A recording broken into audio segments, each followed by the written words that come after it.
अस्सलाम वालेकुम नाजरीन, आप देख रहे हैं प्रोग्राम रियासत और आवाम और मैं हूं मारिया जदून। नाजरीन, सियासी और मौशी इस्तेहकाम ने अदम इस्तेहकाम ने हर तबका फ़िक्र को परेशान तो कर रखा है। कोई इंतखाबात ना करवाने के लिए हीलो हुज्जत कर रहा है और कोई सब कुछ अपना दाव पर लगा कर इंतखाब का इनेकाद करवाना चाहता है। लेकिन सवाल यहाँ पर यह पैदा होता है कि क्या तमाम सियासी जमातें इन इंतखाबात के नताइज को एक्सेप्ट करेंगी, तस्लीम करेंगी या नहीं? क्या इन इंतखाबात के जो रिजल्ट्स आएंगे उनको तस्लीम करने के लिए तमाम जमातें तैयार हैं या नहीं? इस अहम मामले पर तो कोई हैर खामी भरने को तैयार नहीं है।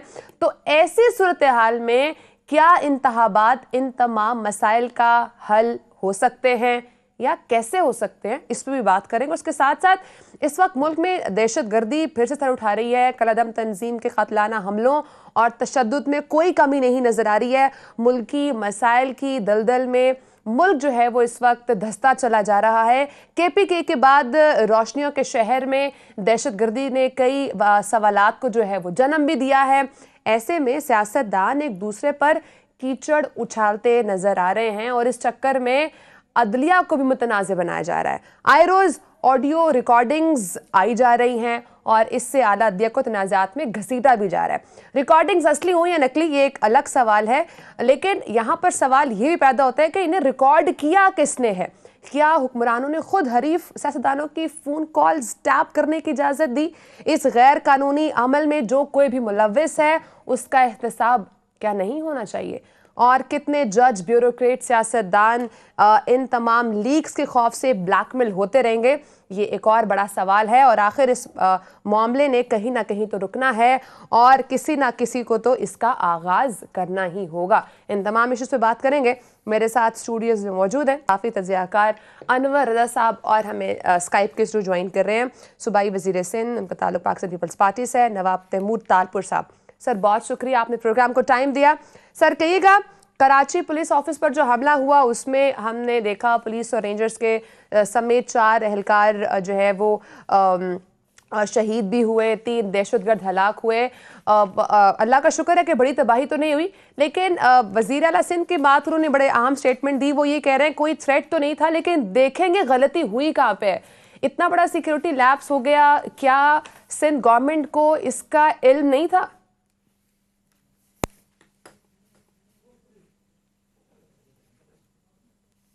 सर आप हमें सुन पा रहे हैं? बिस्मिल्लाहिर्रहमानिर्रहीम। देखिए जी, मैं सबसे पहले तो सलाम पेश करना चाहूँगा हमारे जवानों को, उन शहीदों को और उन शहीदों के वालिदैन को जिन्होंने ऐसे बच्चे ऐसे धरती पे पैदा किए in the line of duty, जिन्होंने अपनी जानें इस मुल्क के लिए कुर्बान कर दी। सेकेंडली, मैं सलाम पेश करूंगा पुलिस की पूरी टीम को, रेंजर्स की पूरी टीम को, जिस तरह से उन्होंने ये ऑपरेशन किया। ये जो हमला हुआ था, ये हमला इस तरह से खत्म होना नहीं था। उनका इरादा बहुत मैसिव स्केल पर नुकसान करना था, CCPO कराची को टारगेट करना था और अल्हम्दुलिल्लाह इनका मिशन फेल हुआ और हमारी अफवाज ने, सिंध पुलिस ने इनको जहन्नम तक डायरेक्ट टिकट करके भेज दिया। हमारे पास बहुत टाइट सिक्योरिटी कराची में, क्योंकि मैं खुद कराची से बिलोंग करता हूं, तो हम खुद नोटिस कर रहे थे कि हर जगह पर बहुत टाइट सिक्योरिटी थी। और मैं इसको लैप्स नहीं करूंगा क्योंकि हम और बहुत से इदारों पर फोकस करके बैठे थे। जो हमें थ्रेट आई थी, जिस जगह की थ्रेट आई थी, मैं उसका नाम तो नहीं ले सकता, और हमने उन जगहों पर एक्स्ट्रा फोर्स जो है तैनात की हुई थी। पर फिर भी अल्लाह का शुक्र है कोई ऐसा बहुत ज्यादा डैमेज नहीं हुआ। जो उनका ख्वाब था, जो उन लोगों ने सोचा हुआ था, वो बिल्कुल भी पूरा नहीं कर सके। मुराद अली शाह साहब, IG सिंध, वहाँ वाक़े पर खुद जाके ऑपरेशन ने कंडक्ट कराया, वहाँ पर मौजूद थे उस जगह पर जहाँ पर ये सब हो रहा था। उनको भी मैं सलाम पेश करता हूँ। तैमूर साहब, ये फरमाइएगा, आप समझते हैं कि जो तरीके तालिबान पाकिस्तान है उससे मुज़ाकरात ना करने का जो हुकूमत का फैसला है, उसके नतीजे में ये दहशत गर्दी की लहर बढ़ रही है और कराची को टारगेट किया जा रहा है? दहशतगर्द से आप बात नहीं कर सकते। कोई भी सेन स्टेट, कोई भी सॉवरन स्टेट कभी भी दहशतगर्द के साथ बातचीत में नहीं आ सकती। एक बनाना रिपब्लिक जरूर आ सकती है। ये सारी वो फेल पॉलिसीज है। हमने एक बड़ा जबरदस्त तालिबान के खिलाफ एक्शन लिया था। पूरे पाकिस्तान के हर हिस्से में ऐसे नो गो एरिया में से हमने इनको भगा के निकाल दिया जहां पर किसी जमाने में एजेंसीज फौज वहां पे जा नहीं सकती थी। तो उसके बाद इनको स्ट्रेंथन किया गया इमरान नियाजी के दौर में, जो कि किसी से बची छुपी बात नहीं है, जिसने खुद आके उसामा बिन लादेन को शहीद कहा और उस बात से मुकरा नहीं, इंसिस्टेंस के बाद भी। जब हमारे बच्चे मर रहे थे, हमारी अफवाज पे हमले हो रहे थे, उस वक्त भी इसने कहा कि नहीं, बातचीत करते रहो, और बातचीत की इसने। एक तरफ हम मर रहे थे, दूसरी तरफ इमरान नियाजी बातचीत कर रहा था। और जब हमने इनके हजारों तालिबान फाइटर्स टेररिस्ट हमने पकड़े, तो उनमें से जो 100 मोस्ट वांटेड टेररिस्ट थे उनको इमरान नियाजी ने छोड़ दिया, जिन्होंने कितने मर्डर्स किए हुए थे, मास ग्रेव्स बनाई हुई थी इन लोगों ने। तो वहां पर हमने इनको स्ट्रेंथन किया। इनको मारा जाएगा, इनको कुचलेंगे इंशाल्लाह और इनसे लड़ेंगे, क्योंकि हमें इसका परमानेंट हल चाहिए, हमें इसका टेम्पररी हल नहीं चाहिए। हम और टेररिज्म बर्दाश्त नहीं कर सकते। तो तैमूर साहब, आप समझते हैं कि तालिबान को पाकिस्तान में आबाद करने की जो पॉलिसी थी उसकी वजह से ये दहशतगर्दी फिर दोबारा सर उठा रही है? बेशक, इसमें कोई शक, कोई शुबा नहीं है, 101%। देखिए ना, पाकिस्तान पीपल्स पार्टी सबसे ज्यादा दहशतगर्दी का शिकार है। मोहतरमा बेनजीर भुट्टो ने दहशतगर्दी में अपनी जान दी, वो शहीद हुई, और इससे पहले भी दहशतगर्दों ने पीपल्स पार्टी को KPK में और मुख्तलिफ जगह पर टारगेट किया। तो ये बताइए, अब कराची की सिक्योरिटी को मजीद मुअस्सर करने के लिए क्या इकदाम फौरी तौर पर उठाए जाएंगे? जैसे कि मैं आपको बता रहा था कि हमने ऑलरेडी बहुत स्ट्रिक्ट मेजर्स लिए हुए हैं। रेंजर्स और पुलिस कराची के गली गली में खड़ी भी है, वो दो वजूहात, एक टेररिस्ट अटैक से बचने के लिए, और दूसरा जो हालात कुछ बीच में बिगड़ गए थे, चोरियां बढ़ गई थी, उनको भी हमने मौसर तरीके से कंट्रोल करने में कामयाब हुए हैं। 100% कंट्रोल नहीं किया, ऑफकोर्स बहुत मुश्किल काम है, बहुत बड़ा शहर है, पर अच्छी हमें कामयाबी मिली है यहाँ पर इसमें, और इंशाल्लाह बेहतरी और भी आएगी। अगर आप कराची में निकलेंगे, देखेंगे, तो आपको हर गली में, हर कॉर्नर पे रेंजर्स पुलिस तैनात नजर आएगी। हमारी भी दुआ है कि अल्लाह ताला पाक सर ज़मीन को इस दहशतगर्दी के नासूर से पाक ही रखें, और कराची जो रोशनियों का शहर है जिसमें अमन कायम किया गया है, अल्लाह ताला वो उस अमन को बिल्कुल कायम दायम रखे।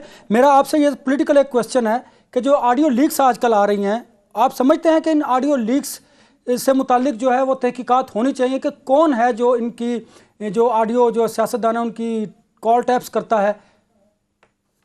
देखिए जी, पहले तो मॉरली बड़ी गलत बात है, ये कॉन्स्टिट्यूशनली भी गलत है, इसकी इजाजत नहीं है कहीं कानून में। तो बड़ा मुझे दुख होता है जब ऐसी ऑडियो लॉग्स निकलती हैं, पर कभी कभी एक चीज खुशी का बायस होती है कि कुछ जो गिरे हुए घटिया लोग, उनकी घटिया सोच होती है, वो हमारे सामने आ जाती है। पर मॉरली दिस इज रॉन्ग, और इसको बिल्कुल रोकना चाहिए।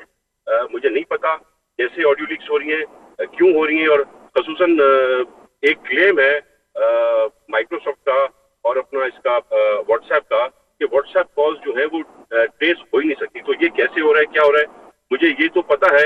एक किस्सा मुझे नहीं पता, मुझे आपसे शेयर करना चाहिए या नहीं करना चाहिए, कि इमरान नियाजी के जो घर था उसमें डिवाइस लगी हुई थी, जो डिवाइस उन्हीं के किसी खास फर्द ने लगाई थी, जो इनकी बातें सुनता था। फिर एक पीर फकीर था जिसको ये सुनाते थे, वो पीर फकीर जाके उनको बताता था नियाजी साहब को कि आपको ये मसला है और ये मसला का हल ये है। तो बड़ा बेवकूफ उनका बनाया गया, पर ये फोन की ऑडियो लीक्स मेरे समझ से बाहर है। सर, यहाँ पर एक सवाल ये भी तो है कि अगर सियासतदान बैक ऑफ द पर्डन्स बैठकर ये बात करें और इस किस्म की चीजें लेकर चल रहे हों, तो अगर ऐसी ऑडियो लीक्स अगर अवाम के सामने आती है तो इसमें भी कोई ना कोई बेहतरी है। बिल्कुल, जैसे कि मैंने कहा कि मॉरली और एथिकली बड़ी गलत बात है, पर अगर आपको पता चलता है कि इसकी नीयत कैसी है, कोई दिमाग का कितना गंदा है, कितना बद सोचता है और क्या क्या करता है, तो अवाम को पता होना चाहिए कि उनके लीडर कैसे हैं, ताकि उनको वोट देने में आसानी हो, सूझबूझ के साथ वोट देते हैं। ये बात बिल्कुल दुरुस्त है, लेकिन तैमूर साहब आपने बड़ी इंपॉर्टेंट बात की कि खान साहब के जो घर में एक डिवाइस लगाएगी जो तमाम बातें रिकॉर्ड की गई, इसकी तहकीकात डेफिनेटली होनी चाहिए, क्योंकि वो वज़ीर-ए-आज़म मुल्क के रह चुके हैं और इंतहाई इंपॉर्टेंट और सीक्रेट जो चीज़ें उनके पास हैं। दूसरा, मुझे ये बताइए कि इस ऑडियो लीक्स के ज़रिए अदलिया को तनाज़ात का शिकार किया जा रहा है, ये डेलिबरेटली किया जा रहा है? मैं आपको एक और भी बात ऐड करके बता दें कि इसका पता कैसे चला कि डिवाइस लगी हुई थी। ये ऐसे पता चला कि कोई बात मियां शहबाज शरीफ साहब ने की, जो कि इसी तरह से निकल आई बात। तो उन्होंने जो है सो ये इन्वेस्टिगेशन कराई और ISI को इंचार्ज किया कि आप आके इन्वेस्टिगेशन करके दिए कैसे हमारी बात निकली जब कोई तीसरा बंदा वहां पे बैठा हुआ नहीं था। तो तब इन्वेस्टिगेशन हुई तब ये डिवाइस दिखती है, इस डिवाइस किसने लगाई, उस बंदे को पकड़ा गया, फिर उसने पूरा सच बोला। दूसरा, अब आप सवाल पूछें। तो इसका मतलब है जब तक शहबाज शरीफ साहब थे तब तक भी, जब तक इस डिवाइस का इल्म नहीं, तब तक उनकी बातें भी रिकॉर्ड हुई हैं। कुछ ऑडियो लीक्स और भी आ सकती है, मैं समझता हूँ, पर ऐसी नहीं होंगी जैसी इमरान न्याजी कहती है। अच्छा। शरीफाना होगी, मुझे यकीन है। लेकिन तैमूर साहब, शायद कोई उनकी बातें भी जो आप शेयर कर सकते हो। नहीं तैमूर साहब, ये हम यकीन, तैमूर साहब ये हम यकीन रखें कि खान साहब और शहबाज शरीफ की जो ऑडियो टेप्स की गुफ्तगू है वो बिल्कुल डिफरेंट है।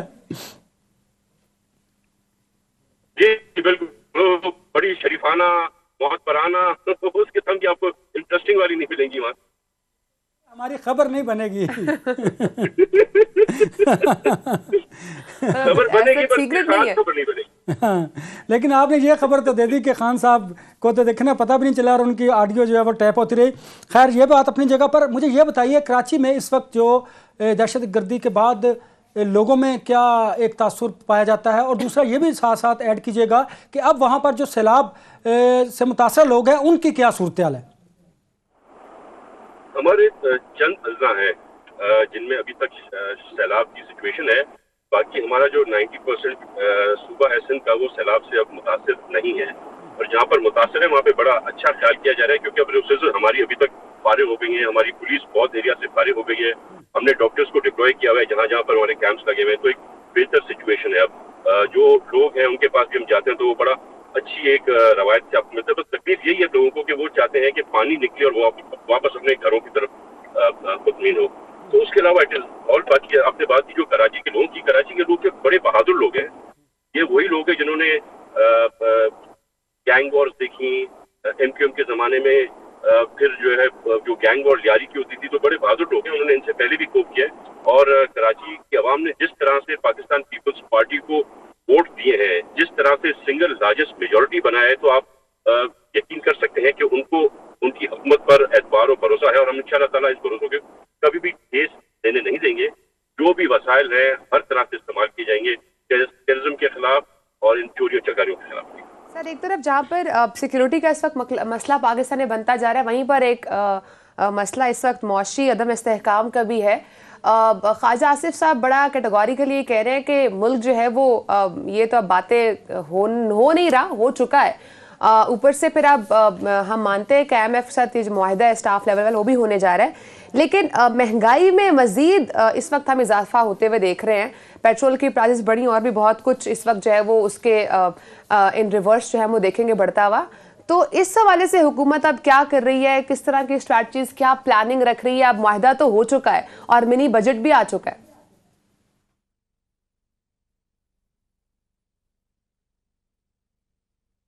सर, आपकी आवाज नहीं फिर से ना आए, देखिए आखिरी मिनी बजट को हमारा, और ये भी आपको बता दूं कि क्या हुकूमत कर रही है।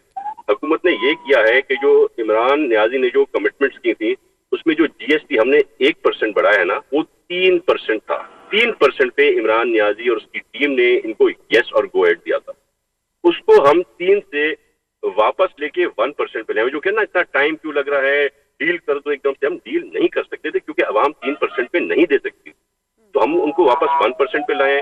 जो प्राइसेस बढ़नी थी एक्चुअली जो मुआहिदे के तहत, उससे हमने बहुत कम कीमत में इनको राजी करने की कोशिश की, और जब इनसे राजी नहीं हो रहे थे तो शहबाज शरीफ साहब ने बिलावल साहब से बात की, बिलावल साहब ने अमेरिका में सोर्सेज से बात की, उन लोगों ने IMF को कन्विंस किया कि इस तरह मत करो, और इस बात से भी हमने राजी किया है कि जब हम अपनी पेमेंट्स वापस टाइम से करना शुरू करेंगे और हम डिफॉल्ट में से निकल जाएंगे उनकी किताबों में, तो ये टैक्सेस फर्दर कम होंगे, इन्फ्लेशन इंशाल्लाह ताला फर्दर कम होगा।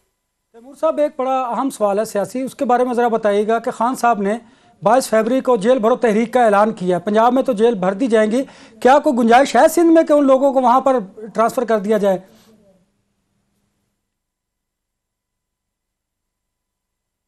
तैमूर साहब, आपको आवाज आ रही है? तैमूर साहब का जी अब आ रही है। जी सर, मैं पूछ रहा हूं कि इमरान खान साहब ने जेल भरो तहरीक का ऐलान किया है, पंजाब में तो वो जेलें भर देंगे, उनके कारकुनान तैयार हैं, तो क्या ऐसी कोई गुंजाइश सिंध में भी है कि आपको हो सकता है कारकुनान वहां पर भी ट्रांसफर करने पड़े? ये खान साहब उनके जो कारकुनान है वो सिगरेट जरूर भर सकते हैं, जेल नहीं भर सकती, इनकी बस की बात नहीं। ये पाकिस्तान पीपल्स पार्टी है जो कारकुनों के साथ जो है जाके जेलें भरती है, ये इनकी बस की बात नहीं है। आप यूथ को जो यूथ पाकिस्तान तरीके इंसाफ के साथ है उसके ऊपर आप क्वेश्चन मार्क रेज कर रहे हैं। देखिए जी, जैसा लीडर होगा वैसी यूथ होगी ना, जो लीडर करेगा वही छोटे करेंगे। तो लीडरों के तो कारनामे सारे आपके मेरे सामने छुपे छुपाए तो है नहीं, वो तो खुल के खुद भी मानते अपने कारनामों को। तो मैं उम्मीद तो नहीं रखता, पर अल्लाह करे कि उनके जो है फॉलोअर्स उनके जैसे ना हो। लेकिन तैमूर साहब, इस जेल भरो तहरीक से कोई सियासी अदम इस्तेहकाम बढ़ेगा, इसको आप कैसे इस मामले को भी हल कर सकेंगे? आपके सामने है जो इनके लीडरान जो बड़ी बड़ी बातें करते हैं, जोर से थपकियां मारते हैं छाती पर, जब वो जेल आते हैं तो किसी का जो यूरिन बंद हो जाता है, किसी को दिल का दौरा पड़ जाता है, कोई गिर जाता है चलते चलते, सिपाहियों को पकड़ लेता है, जोर से रोना शुरू कर देता है, तो ये लोग जेल भरेंगे, हमें बिल्कुल परवाह नहीं। और आप एक और बात मुझे बताएं, let's talk through experience, let's talk to the past. आज तक कोई एक काम खान ने कहा है जो उसने पूरा किया, जो ये पूरा करेगा, और सबसे छोटे छोटे काम उसे हुई नहीं, बाकी जेल ये लोग भरेंगे। ये एक और यूटर्न आने वाला है, बड़ा जल्दी आने। असेंबलियां तोड़ने वाला काम तो उन्होंने किया, उस पर किसी को यकीन नहीं था। वो हमें यकीन हो गया था, पर जो जिस तरह से चीजें जा रही हैं, उन्होंने अपने ही पैर में कुल्हाड़ा मारा है। हमेशा तो पाकिस्तान की सियासत में होता था कि ऑपोजिशन वाले गवर्नमेंट की जो है वो गवर्नमेंट छीनने की कोशिश करते थे। ये पहली बार हुआ है कि हुकूमत ने खुद अपनी हुकूमत छोड़ दी है। तो ये इसी बात को ये गैर सियासी लोग हैं, इनको पता ही नहीं है क्या करेंगे। सुबह को एक बात सोचते हैं, रात को खान साहब जरा फैसला तीसरा, बी रिलैक्स, यहाँ से कुछ नहीं होला। PTI is a thing of the past, not of the future. लेकिन सर, अगर आते हैं कारकुनान वहां पर तो आप तो खुले दिल से स्वागत करेंगे ना? मेरी मौतबाना गुजारिश, रिक्वेस्ट, हाथ जोड़ के, हम सिंधी लोग हाथ जोड़ के रिक्वेस्ट करते हैं कि मेहरबानी करके सबसे पहले खान साहब जेल भरो तहरीक का हिस्सा बने, और इंशाअल्लाह ताला उनकी खातिर तवाज़ो कराची में मेरा वादा है, मैं खुद करूंगा। उनके बाद उनके कारकुनों को भी देखेंगे। चलिए, तो चैलेंज मिल गया। बेनजीर अशरफ अली जरदारी हर चीज में लीड करते हैं, लाठियों में भी आपको पीछे रखते हैं, तो ये भी जो है ना वो बड़े दिल का एक मुजाहरा करके दिखाएं। चलें, ठीक है, पॉइंट टेकन सर, बहुत शुक्रिया, आपने प्रोग्राम को टाइम दिया। नाज़रीन, पाकिस्तान पीपल्स पार्टी के नवाब तैमूर तालपुर साहब मौजूद थे। अब ब्रेक का वक्त है, ब्रेक के बाद हम पाकिस्तान तहरीक इंसाफ के रहनुमा से ही पूछ लेंगे कि क्या इमरान खान साहब इस जेल भरो तहरीक का खुद हिस्सा बनने जा रहे हैं, नहीं। ब्रेक के बाद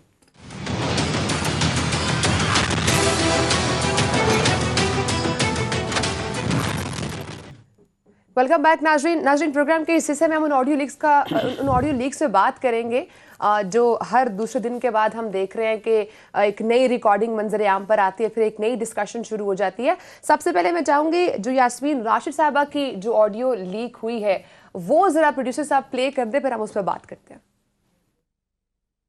जी मैडम, अस्सलाम वालेकुम। डॉक्टर साहब की हाल है वालो? जी अल्लाह का शुक्र, बिल्कुल ठीक ठाक। वो चंगी खबर दसो ना, ऑर्डर हो गए ना? नहीं अभी तक नहीं मिले ऑर्डर। इन्होंने इरादा की है, मैं वैसे पूछ रही हूँ। नहीं, वो तो सुप्रीम कोर्ट से ऑर्डर होने हैं, वो तो इंशाल्लाह जैसे होंगे तो मिल जाएंगे, हमारे बंदे बैठे हुए हैं वहाँ पर। अच्छा, वो डाक साहब जाती है ना जज साहब, वो साइन करते हैं उस पर। अच्छा अच्छा अच्छा, तो कोर्ट टाइम पे तो नहीं करते ना, तो कोर्ट टाइम के बाद ही करते हैं। अच्छा, क्योंकि खान साहब काफी कंसर्न थे। मैंने कहा था, मैंने कहा जी मेरी खबर के मुताबिक अभी तक वो नहीं मिले। जी अभी तक नहीं, वो आ जाएंगे, रात को डाक साइन होके आ जाती होती है। आज हमारी रात खामोशी से गुजर जाएगी, मैं वैसे पूछूंगा।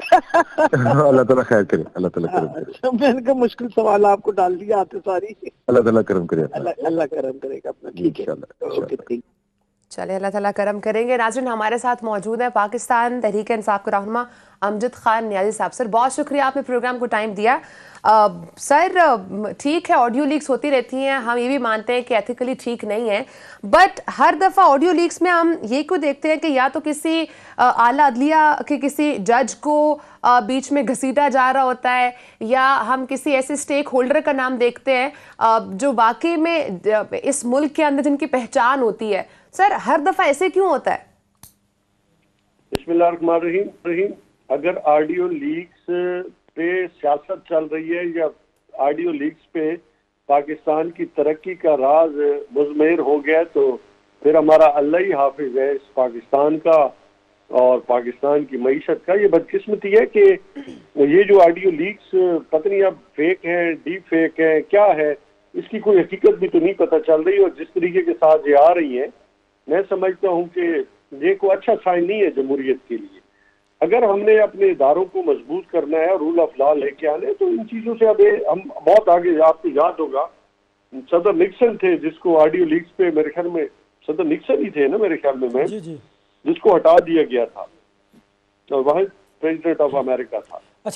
अच्छा नियाजी साहब, यहाँ पर सवाल ये पैदा होता है कि आखिर जो टेलीफोन कॉल्स टेप करने की इजाज़त देता कौन है? क्या इस मामले में जो इन्वॉल्व लोग हैं उनके खिलाफ कार्रवाई नहीं होनी चाहिए?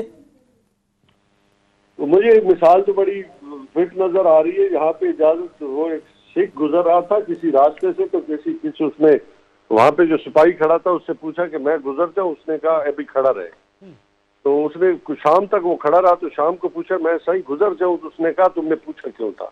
ये पाकिस्तान में सिस्टम ऐसे, यहाँ पूछता कोई नहीं, खुद ही एक निजाम चला आ रहा है पिछले 74 ईयर से। तो ये जो रिकॉर्डिंग्स है, इससे कोई हासिल वसूल तो हो नहीं रहा। मैंने जैसे कहा कि रिकॉर्डिंग्स करने के अगर से जो है पाकिस्तान की मईशत बेहतर होती है तो बेशक फिर तो रिकॉर्डिंग्स होनी चाहिए। लेकिन मैं समझता हूँ कि ये तो फिर आप किसी की भी जिंदगी के अंदर इस तरीके के साथ घुस रहे हैं और ये भी नहीं पता कि वो असल है या नकल है, ये भी अंदाजा नहीं है। अब फिर लोगों ने जिस तरह सोशल मीडिया पे जो शोर मचा रखा है, ये मैंने कहा कि ये तो गंदगी बाहर आ रही है, कोई अच्छाई बाहर नहीं आ रही। ठीक है, लेकिन सर यहाँ पर एक सवाल ये भी उठता है, जैसे भी अनवर साहब ने बात की कि इस गैर कानूनी अमल में जो भी लोग इन्वॉल्व हैं उनका एहतसाब तो होना चाहिए, तो हम भी कहते हैं, बट द पॉइंट है इज कि क्या इस वक्त ये जो ऑडियो लीक्स आ रही हैं इसमें जो कंटेंट है और जो बात की जा रही है, आपको नहीं लगता कि उनको भी एहतसाब देना चाहिए, उनका भी एहतसाब होना चाहिए? तो मरियम सफदर की लाइब्रेरी भरी हुई है, सुना है, वो खुद एतराफ करती रही है कि मेरे पास बहुत सी वीडियोस भी है और ऑडियोस भी है, जरा उनका सारा चेक करें ना, बस उनको काबिल एहतसाब है या नहीं है।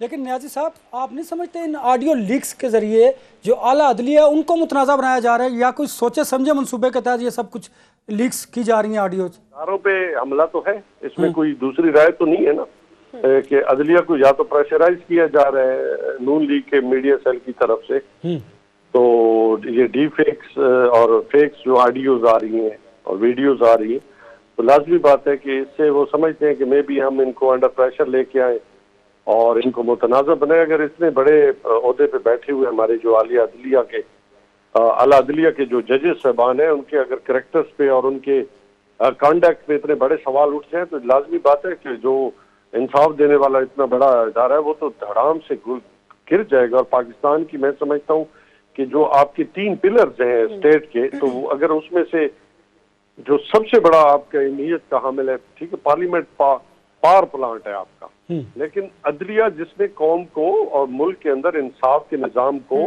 के अंदर तवाज़ुन रखना है, अगर उसी के ऊपर क्वेश्चन मार्क हो जाए तो फिर आपके पास क्या बचेगा? नहीं तो फिर इसकी जुडिशल इंक्वायरी तो होनी चाहिए ना, ताकि दूध का दूध और पानी का पानी और आवाम को पता तो चले कि आखिर ये माजरा है क्या। देखिए, इसके ऊपर मैं समझता हूँ कि फुल कोर्ट हो और फुल बेंच बैठे सुप्रीम कोर्ट का, और उसका एहतसाब वो पूछें कि किसने क्या किया है। खुद नून लीग का मीडिया सेल मानता रहा कि हम करते रहे। नहीं सब एक और बड़ा इंपॉर्टेंट क्वेश्चन है आपसे। पहले तैमूर तालपुर साहब हमारे साथ थे, उन्होंने कहा कि खान साहब के दौर में उन्हीं के अपने कुछ लोगों ने डिवाइस जो थी वो उनके घर में लगाई हुई थी, और जो तमाम गुफ्तगू थी बड़ी इंपॉर्टेंट किस्म की, वो फिर वो खुद उसको टैप किया करते थे और जहाँ जहाँ देनी होती थी दिया करते थे, और जहाँ जहाँ लीक करनी होती थी वहाँ पर वो लीक भी किया करते थे। तो दुरुस्त है, और आप समझते हैं कि इसकी इन्वेस्टिगेशन होनी चाहिए? अब देखो, तैमूर तालपुर साहब ने एक बयान दिया है, तो मुझे उसका अंदाजा भी नहीं है कि उसने असल दिया है नकल दिया। खुद उनको अपना एहतसाब करना चाहिए, उसमें हमें घसीटने से क्या, हम तो खुद विक्टिम बने हुए हैं। अच्छा, ठीक है, लेकिन सर ये जो ऑडियो लीक्स होती हैं, जैसे आपने बात की, ठीक है, इससे मैशत तो ठीक नहीं होगी, तो फिर पाकिस्तान तहरीक इंसाफ के पास क्या कोई प्लान है मैशत को ठीक करने का, अदर देन जेल भरो तहरीक? हम तो पूरे प्लान के साथ आएंगे ना, ऐसे हवा में तो नहीं आएंगे हम। हमारे पास तो मिसाक मैशत भी होगा कि पाकिस्तान तहरीक इंसाफ करेगी क्या।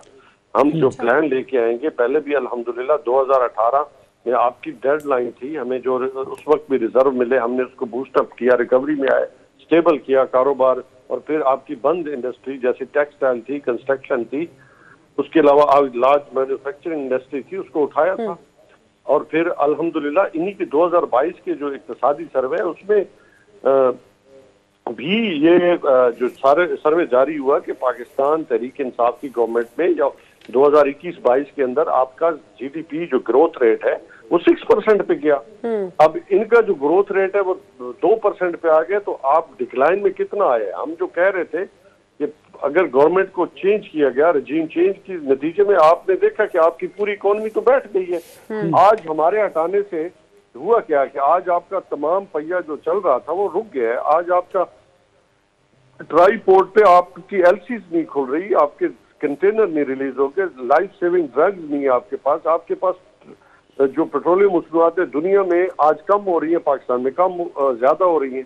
जहाँ पे दुनिया में बिजली की कीमतें आज जहाँ पे सोलराइजेशन की तरफ हो रहा है या नेट मीटरिंग की तरफ लोग रिन्यूएबल एनर्जी की तरफ चले गए, वहाँ पे पाकिस्तान में कीमतें बढ़ रही है। अब तो लोगों के पास जो है वो चलो ये तो एक्सेसरीज में चलो शामिल कर ले, लेकिन बुनियादी नुक्ता है कि जैसे हवा, पानी और कब्रों पे भी इन्होंने टैक्सेस लगा दिए और खुदा का खौफ इन्हें नहीं आता कि आज लोगों के पास खाने के लिए एक वक्त का निवाला रोटी का नहीं है। नियाजी साहब, ये फरमाइएगा कि क्या जेल भरो तहरीक से आप इंतखाबात की तारीख हासिल कर पाएंगे या फिर पाकिस्तान तहरीक इंसाफ मजीद सियासी मुश्किलात का शिकार होगी? अल्हम्दुलिल्लाह देखिए, तहरीकें हमेशा चलती रहती है, ग्रेजुअल सिस्टम से चलती रहती है। आपने एक सोच को प्रमोट करना होता है कि आपने पाकिस्तान के अंदर क्या लेके आना है, क्या आपने आपका जो मैनिफेस्टो है उसको पोर्ट्रे करना होता है लोगों के लिए। तो अल्हम्दुलिल्लाह उसमें आज भी ये समझते हैं हम सीटों पे बैठ के मरेंगे या सीटों को हम कैप्चर करके बैठे हैं तो इससे कुछ हासिल वसूल कर रहे हैं। हासिल वसूल तो इन्हें गालियां निकल रही हैं, लोगों के पास जाए ना अकेले कभी गनमैन के बगैर घूमे तो इनको लग अंदाजा आ जाए कि कितने लोग इनको सियासी तौर पे कितना इनके बारे में ख्यालात रखते हैं और फिर इनको जाती तौर पे आज कितनी नफरत है इनके। सर, इमरान खान साहब लीड करेंगे इस जेल भरो तहरीक को? क्या खुद इसका हिस्सा सबसे पहले बनेंगे? हम जो बैठे हैं, हम लीडर्स की जगह हम बैठे हैं। तो नियाजी साहब ये भी फरमाइएगा, आप नहीं समझते कि इंतखाबात से पहले तमाम सियासी जमातों को ये अहद करना होगा कि इंतखाबात के जो नताइज होंगे वो सब तस्लीम करेंगे, फिर ही मुल्क आगे बढ़ सकता है? हम तो कह रहे हैं कि अगर इंतखाबात साफ और शफाफ नहीं हुए तो लाजमी बात है इससे हमारी यूनिटी को नुकसान होगा। अगर इस मुल्क को हमने आगे लेके जाना है तो हमें यकीनन साफ और शफाफ इलेक्शन कराने। कैसे साफ और शफाफ होंगे? आप लोग तो इलेक्शन कमीशन को पर इल्जामात लगाते हैं, फिर उसके नीचे होने वाले इंतखाबात को, उनके नताइज को आप तस्लीम कर लेंगे? नहीं, हम साफ और शफाफ इंतखाबात को तस्लीम करेंगे। वो कैसे मुमकिन है? वो कौन करवाएगा? यही तो हम कह रहे हैं कि इदारों की जिम्मेदारी है। किन इदारों की? वो तो इलेक्शन कमीशन की जिम्मेदारी है। देखिए अदलिया है, हमारे मोहतरम इदारे हैं। देखिए अदलिया ने तो इंतखाबात नहीं करवाने, ना फौज ने इंतखाबात करवाने, इंतखाबात तो इलेक्शन कमीशन ने करवाने हैं। तो लाजमी उसको अपना किरदार अदा करना चाहिए। नहीं तो मुझे बताएं फिर इस मसाइल का हल क्या है, कैसे हम आगे बढ़ सकते हैं? मसाइल का हल एक है रूल ऑफ लॉ। आपको पता है रूल ऑफ लॉ किस तरह इस मुल्क में जब 75 ईयर से रूल ऑफ लॉ की गेम चलती आ रही है, अब ओवर द नाइट कैसे आप कानून की बालादस्ती की बात करते हैं और ये कैसे पॉसिबल होगा? नींद की गोलियां लेके सो जाए? नहीं तो फिर मुझे ये बताइए, ये भी तो हल नहीं कि मुल्क डिफॉल्ट की तरफ बढ़ता चला जा रहा है, बल्कि हो चुका है और हम अभी भी सियासतदान जो है अपनी लड़ाइयों में लगे हुए हैं और उसका जो खमियाजा है वो आवाम को भुगतना पड़ रहा है। देखिए उसकी वजह है ना कि बुनियादी तौर पे कि इस इम्पोर्टेड गवर्नमेंट के जो बैठे हैं प्रधानमंत्री साहब, उसमें लोग एतबार करने पे तैयार नहीं। वो समझते कि चोर बैठे हैं। लेकिन बिजनेस कम्युनिटी, ओवरसीज पाकिस्तानी, आपकी हर एक जो है इन पे अगर इन पे कॉन्फिडेंस होता तो यकीनन लोग ये क्रेडिबल लोग होते तो एतबार भी करते, लेकिन क्रेडिबल है नहीं ना। लेकिन सर अभी आपने कहा कि आप लोग मिसाक जमहूरियत भी करेंगे, लेकिन जब इसी चीज की दावत शहबाज शरीफ साहब ने दी उनको तो आपने इनकार कर दिया, तो फिर आप किनके साथ मिसाक जमहूरियत मिसाक मीशत कर रहे हो? इसलिए ना कि जो खुद प्राइम मिनिस्टर जो बना बैठा है खुद उसका हुदैबिया पेपर्स मिल में देखें, जिसका प्राइम मिनिस्टर जो इनका फाइनेंस मिनिस्टर है वो मनी लॉन्ड्रिंग में उसने इतराफ किया है। उसके बाद खुद इसकी जो बेनामी अकाउंट्स थे उसमें इसका किरदार था, टीटीज जो थी उसमें इनका किरदार था। मकसूद चपरासी ने कुर्बानी दी, डॉक्टर रिजवान ने कुर्बानी दी। कुर्बानी कितनी अब दे इनमें? अब इनको भी कुर्बानी देनी चाहिए कि पाकिस्तान में कम से कम पैसे तो लेके आए। जब खुद प्राइम मिनिस्टर अब मनी लॉन्ड्रिंग में इन्वॉल्व रहा, उस पर कौन एतबार, कौम कैसे एतबार करे? मुझे बताएं।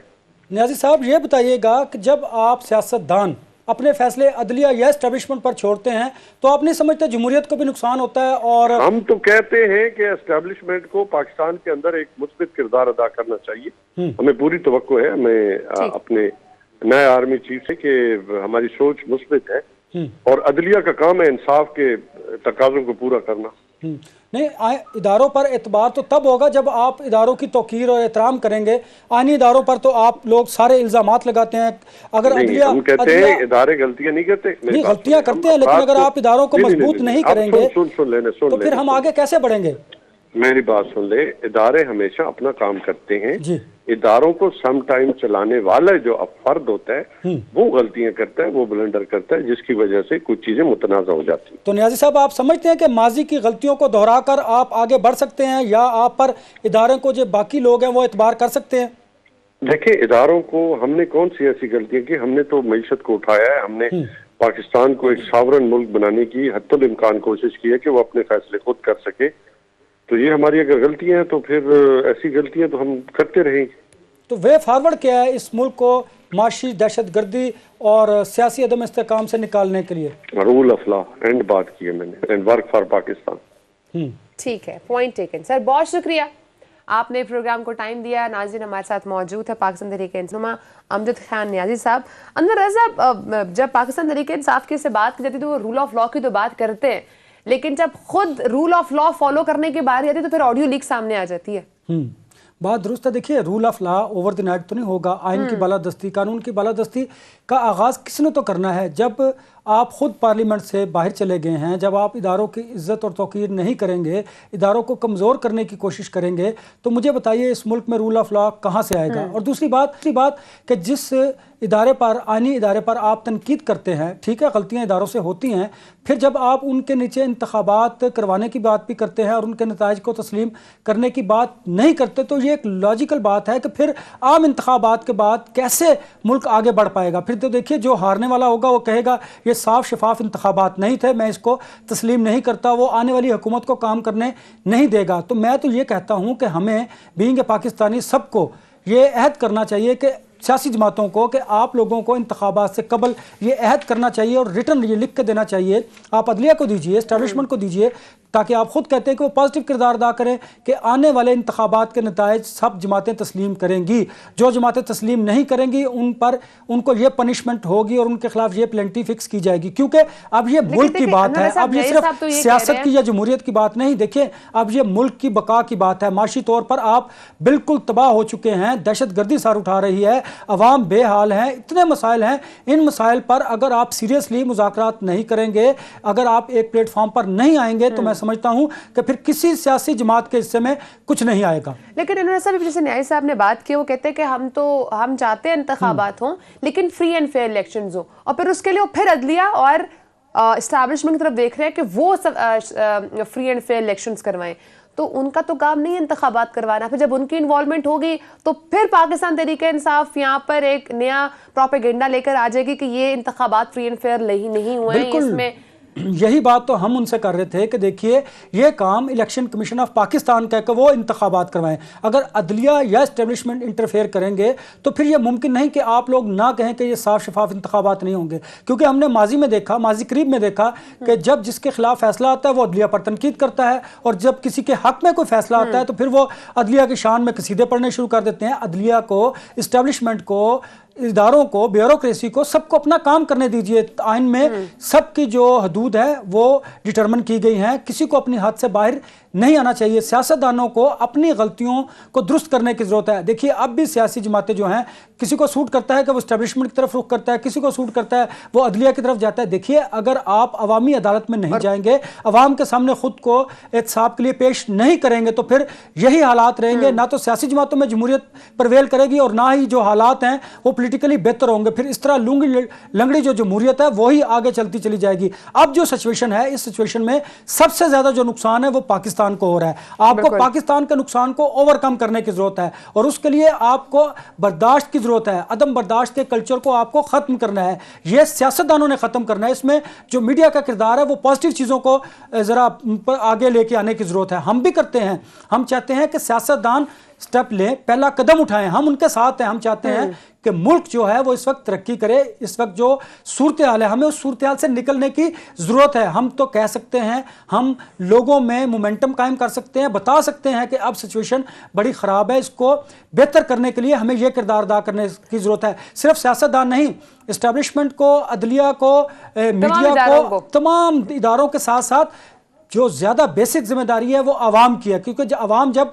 अपने इलेक्टेबल्स को चुनते हैं तो फिर उन्हें इस बात का ख्याल रखना होगा कि कहीं वो करप्ट तो नहीं, कहीं वो पार्लियामेंट में जाकर लेजिस्लेशन उनके लिए फेवर में करते हैं या नहीं, और हमें ऐसे लोगों का इंतखाब करना होगा जो इस आप मुल्क ये नहीं समझते कि कुछ नए चेहरे सामने आने चाहिए? ब्रेक का टाइम है, ब्रेक इस बात पर भी आती है, जैसे शायद खान अब्बासी साहब ने भी कहा कि नए चेहरों को अब सामने आना होगा। इस बात के पीछे, स्टेटमेंट के पीछे उनकी क्या मीनिंग था? ब्रेक के बाद फिर बात करेंगे, साथ रहिएगा।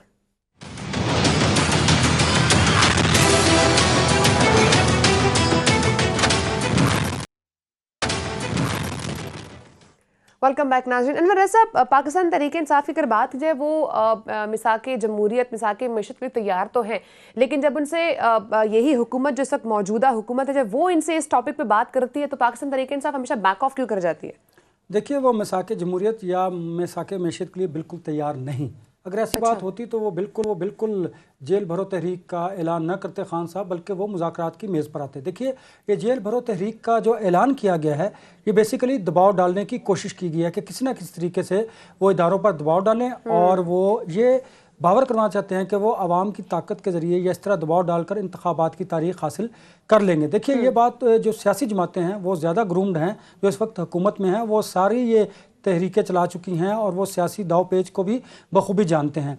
मैं समझता हूँ कि इमरान खान साहब को इस वक्त जो जेल भरो तहरीक चलाने से पहले मुज़ाकरात की मेज़ पर आना चाहिए था। आपको याद होगा कि हम बारहा ये बात करते थे कि खान साहब जब असम्बलियाँ तहलील करेंगे तो उनको सियासी मुश्किलात का सामना करना पड़ेगा, और आपने देखा फिर किस तरह पकड़ दकड़ की गई और उन पर मुकदमात भी कायम हुए और उनके लोग कितना उनको मुश्किलात का सामना करना पड़ा। फिर वही लोग कहते रहे कि हमने खान साहब को कहा था कि आपको असम्बलियाँ तहलील नहीं करनी चाहिए। ये बात। दूसरी बात यह है कि अब जेल भरो तहरीक से मैं नहीं समझता कि खान साहब को जो मतलूबा नताइज हैं वो हासिल हो जाएंगे। आप नहीं समझते मेरा साहब कि जब तक इमरान खान साहब इस तहरीक का खुद हिस्सा नहीं बनेंगे तो वो लीड कैसे कर सकेंगे? देखिए, बिकॉज़ जो लीडर है उसको तो लीड करना पड़ता है, सबसे पहले गिरफ्तारी उसको खुद देनी पड़ती है। ग्रेजुअली ये लीड, ये जो तहरीकें होती हैं ये आहिस्ता आहिस्ता आगे चलती हैं, और खान साहब ये गलती कभी नहीं करेंगे। पहले वो कारकुनान के साथ उन्होंने जो शेड्यूल दिया है कि जो पार्टी के लोग हैं जो कारकुनान के साथ रहनुमा होंगे वो अपनी गिरफ्तारियां देंगे, और उसके बाद जो है वो गिरफ्तारियों का सिलसिला चलता जाएगा। और खान साहब को कभी भी उनके जो रहनुमा हैं पार्टी की जो दूसरी की आदत है, वो कभी खान साहब को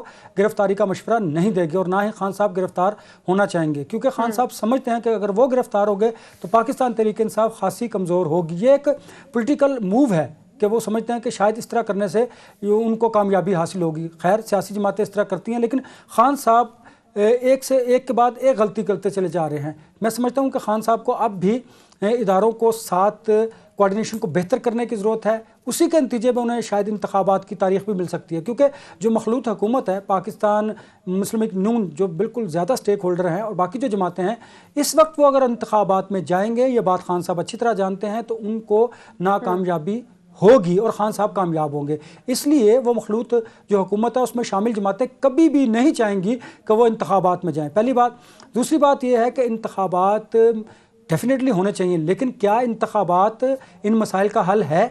इन मसाइल का हल उस वक्त हो सकता है कि जब तमाम सियासी जमातें ये अहद करें और लिख के दें कि हमने इंतखाबात के नताइज को तस्लीम करना है। इस मामले पर कोई भी सियासी जमात नहीं आती, क्योंकि उन्हें पता है कि अगर हमें अपने मतलूबा नताइज इंतखाबात के बाद ना हासिल हुए तो फिर हमने शोर शराबा करना है, हमने सड़कों पर आना है, और हमने उस इंतखाबात के नतीजे में कोई भी जो आने वाली हुकूमत है उसे काम नहीं करने देना। तो इससे मुल्क में मज़ीद अनारकी फैलेगी, अदम इस्तेकाम बढ़ेगा, माशी हालात बेहतर नहीं होंगे। तो उससे बेहतर है कि अभी भी आप चार्टर ऑफ डिमांड जो आपके मिसाके जमहूरियत है वो कीजिए, आप ये अहद कीजिए कि हमने इंतखाबात के नताइज को तस्लीम करना। और उससे ज़्यादा ज़रूरी है, मैं समझता हूँ मारिया, ये है कि आपको इदारा जाती इस्लाहात की ज़रूरत है, क्योंकि आप माशी इस्लाहात कीजिए, आप इंतखाबी इस्लाहात कीजिए, इदारों में बेहतरी लाइए, उसके बाद आप इंतखाबात की तरफ जाइए। जब हम ये सवाल पाकिस्तान तहरीक इंसाफ के साथियों से करते हैं कि उन्हीं इलेक्शन कमीशन जिन्होंने इंतखाबात करवाने हैं उन पर आप इल्ज़ामात लगाते हैं, तो फिर आपके उनके नीचे होने वाले इंतखाबात के नताइज को कैसे तस्लीम करेंगे? और वो कहते हैं हम इंतखाबात को नहीं मानेंगे। तो मुझे बताएं,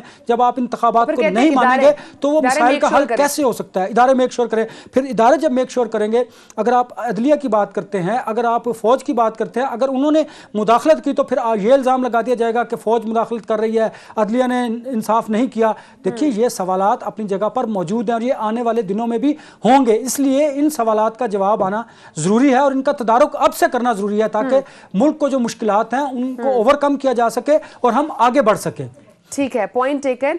मिसाक जमहूरियत मिसाक मैशत की अगर बात की जाती है तो चाहे पाकिस्तान तहरीक इंसाफ हुकूमत में हो या अपोजिशन में, उनको इसके हवाले से ऑन पेज आना पड़ेगा और चीज़ों को एक्सेप्ट भी करना पड़ेगा और इस सिस्टम का हिस्सा बन के इस सिस्टम के अंदर से जो खराबियाँ उसको रिजॉल्व करना पड़ेगा। वक्त ख़त्म हो चुका है नाज़रीन, इंशाल्लाह आपसे कल मुलाकात। अपना बहुत सारा ख्याल रखिएगा। अल्लाह हाफ़िज़।